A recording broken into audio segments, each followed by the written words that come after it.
A menudo me preguntan, Arin, ¿qué es mejor, contratar un empleado o tercerizar determinadas cosas? Soy Arin Lipari de Escala tu Negocio y si tienes ganas de hacerme crecer, aprecias mi trabajo, por favor aquí en la pantalla apretas suscribirte y me sigues en las redes sociales. El asunto de si tener en planilla un empleado o mejor tercerizar el trabajo es un asunto que ya se viene planteando desde hace tiempo. Yo les dije claramente, no tengan miedo de perder vuestro trabajo, porque hay cosas que Internet nunca va a poder hacer. Los muebles, la cocina, si haces zapatos o si confeccionas prendas, todas esas cosas Internet no las va a hacer.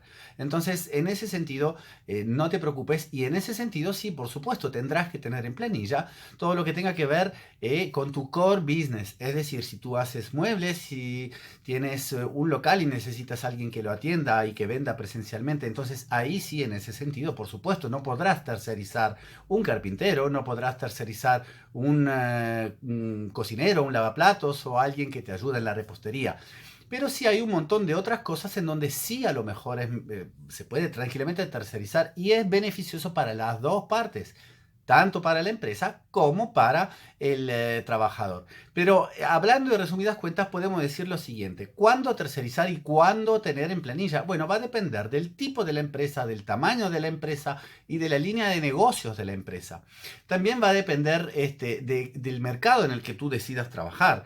Vamos a hablar un poco sucintamente de todo esto. Del tipo de la empresa. Bueno, si tú eres una empresa en donde, por ejemplo, tienes un solo local o dos locales dentro de un mercado bastante homogéneo, porque es un país específico, bueno, ahí vas a tener que un poco, bien, a poner una balanza qué es lo que más te conviene. Ahora, si eres una empresa en donde tienes varias sucursales en diferentes países, bueno, ahí lo mejor sería poder tener en planilla, por ejemplo, a alguien de marketing.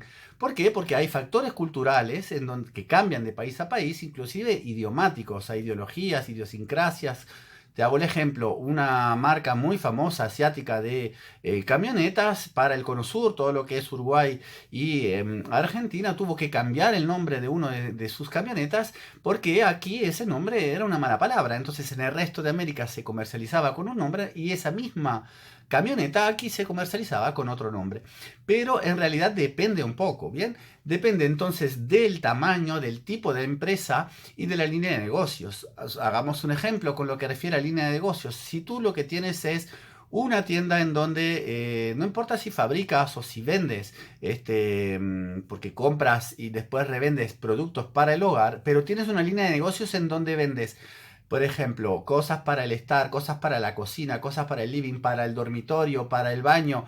Bueno, ahí probablemente sí te interese tener, por ejemplo, un departamento de marketing propio. ¿Por qué? Porque hay tantas líneas con tantas campañas diferentes, a tantos públicos diferentes, en donde contratar un freelance o contratar un tercerizado te saldría más caro por hora que tener tú en planilla eso. Eso va a depender entonces un poco de tu análisis de costos y de estructura de costos. Si te cuesta más por hora un freelance que tener un departamento de marketing en donde después tú puedes licuar esos sueldos, esos salarios a lo largo de todo el mes. Bien, hagamos otros ejemplos. Por ejemplo, el rubro recursos humanos. Bueno, el rubro recursos humanos yo sugiero que siempre esté incorporado a la empresa. Por supuesto, volvemos al tema del tamaño. Si tú tienes una empresa con 5 empleados, no tendrás un departamento de recursos humanos o tampoco tendrás una persona dedicada exclusivamente a la liquidación de sueldo. Eso, en caso de una pequeña empresa o una microempresa, bueno, yo se lo delegaría quizás al contador de la empresa, que es el que después va a entregar los libros para los impuestos para el gobierno o para la municipalidad, según el país en donde estés. Entonces, en esos casos, usar un poco el sentido común. Si tienes pocos empleados, no tiene mucho sentido, pero si ya empiezas a tener 20 empleados o un poco más de 20 empleados, ahí sí yo te recomiendo tener un departamento de recursos humanos, pero no solamente por el tema de la liquidación de sueldos.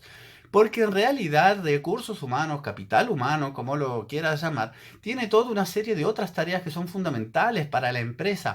Además de la liquidación de sueldos, de la que ya hemos hablado, pero tenemos clima laboral, tenemos capacitación, tenemos motivación, tenemos para tratar un montón de temas. Y está probado que un departamento de recursos humanos o capital humano adentro de la empresa es el que más conoce la cultura organizacional de esa empresa. Entonces, a la hora de seleccionar, por ejemplo, un candidato, sabrá exactamente cuál se puede adaptar o no a esa cultura organizacional o a esa cultura empresarial, porque todas las empresas tienen una cultura empresarial diferente. Entonces, en ese caso, si tú tercerizas, sí corres el riesgo de perderte muchas cosas en el camino, de muchos detalles que después a la hora de incorporar una persona te das cuenta que a lo mejor es una persona o un profesional muy válido, un trabajador muy válido, pero que no encaja en la empresa con esa mentalidad que cada empresa tiene.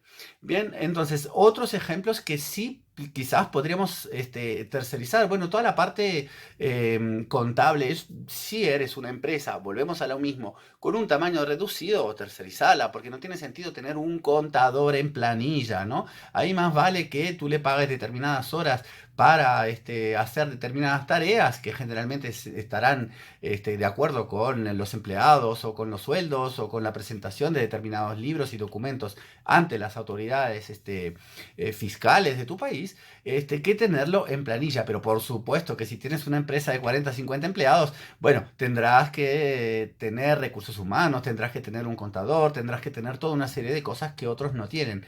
Lo mismo para, por ejemplo, líneas de productos. Bien, va un poco en ese sentido, en sentido común. Pero, por ejemplo, hay rubros en donde yo te sugiero que determinadas cosas, aunque seas chico, lo metas en planilla. Hagamos un ejemplo.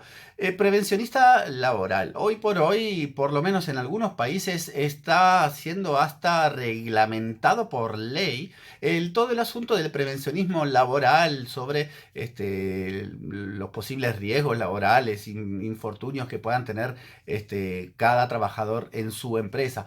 Ahí va a depender claramente del rubro. No es lo mismo que si tú tienes, por ejemplo, una tienda en donde vendes una ferretería o una tienda donde vendes al público, a que si tú tienes una empresa constructora. Evidentemente, en una empresa constructora, mi sugerencia siempre va a ser: gástate un sueldo con un prevencionista laboral, porque si se te lastima un empleado, realmente es un gran problema para el empleado, primero que nada, y para la empresa después. Entonces, esas cosas son muy importantes. No es lo mismo que tengas una fábrica en donde tengas empleados y trabajadores siempre a contacto con máquinas, y a lo mejor máquinas peligrosas, sierras y cosas así, a que tengas una empresa en donde el contacto, digamos, la posibilidad o la probabilidad de que un empleado se lastime sea objetivamente menor.